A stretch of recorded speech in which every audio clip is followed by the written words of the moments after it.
Bienvenue sur Afrique sans visa mental, la chaîne où on traverse les frontières sans passeport, sans billet et surtout sans se prendre la tête. Ici, on part de tous les pays d'Afrique du bled jusqu'à la diaspora, en mode culture actu, humour, clash doux et love sincère. Si tu veux bien rire, apprendre, t'indigner un peu, puis rire encore, t'es au bon endroit. De Kinshasa à Montréal, de Dakar à Bruxelles, de Brazzaville à Washington, d'Abidjan à Paris, de Douala à LA, tout le monde est invité, même ton tonton philosophe et ta cousine tiktokeuse.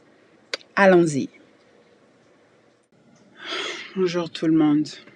Aujourd'hui, je vais aborder un sujet qui divise l'opinion publique, le récent remariage du pasteur Marcelo Tounassi.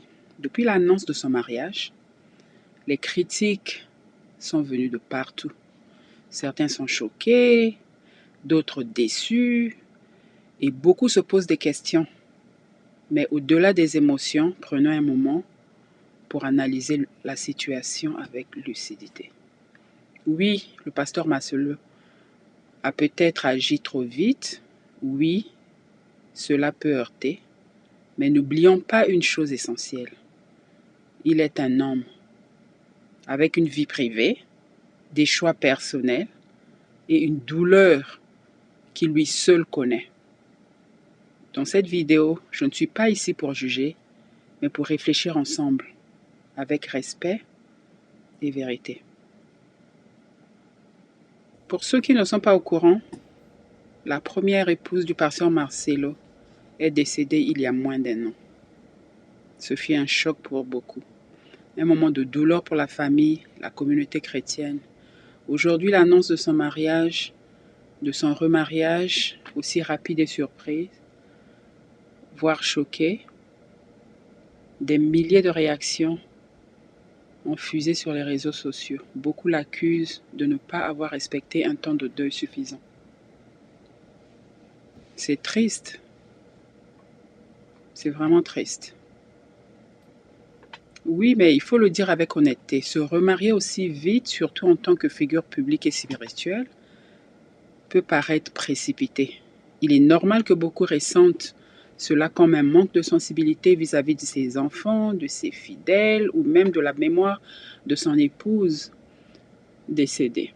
Être pasteur, c'est aussi porter une responsabilité morale.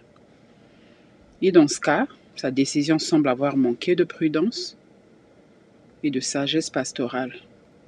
Cela dit, n'oublions pas que le pasteur Marcelo est un homme qui a perdu sa compagne, son soutien, sa confidente. Personne ne connaît réellement le vide qu'il a ressenti.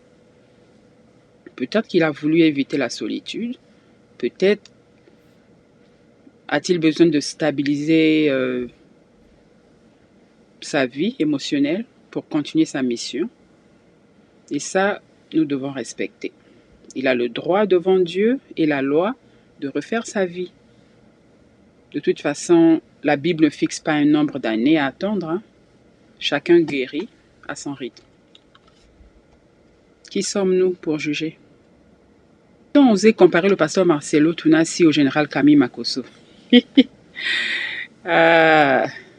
Affirmant que lui, au moins, malgré la perte de sa femme en 2020, ne s'est jamais remarié. Mais il faut remettre les choses dans leur contexte. Le général Makosso des réseaux sociaux, c'est pas possible. Le général Makosso qui attend des polémiques, il est toujours prêt à sauter sur YouTube ou sur TikTok.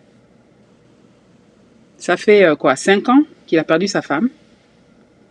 Et que dites-vous qu'il n'a pas de concubine? Général Makosso, Camille Makosso. Non, vous rigolez? S'il est vraiment pasteur, s'il est vraiment un homme de Dieu, ne serait-il pas remarié? Ou peut-être qu'il a préféré se satisfaire comme ça, comme il y a tellement de belles femmes, il ne veut pas regretter. Il ne veut pas être infidèle à une. Voilà pourquoi il préfère rester comme ça et puis se balader, quoi. Vraiment, c'est malade de comparer quand même. Oui, pasteur Marcelo Tounassi a peut-être agi avec précipitation. En tant que leader spirituel, il aurait pu faire preuve de plus de discernement dans la forme et le timing. Mais cela ne fait pas de lui un monstre ni un traître. Il reste un homme brisé qui cherche à avancer. Alors soyons vrais, mais soyons aussi remplis de grâce. Ce monde manque déjà trop d'amour et de compassion. Prions pour lui, sa nouvelle épouse et surtout pour ses enfants. Merci d'avoir regardé la vidéo. N'hésitez pas à partager votre avis avec respect dans les commentaires. Merci, au revoir.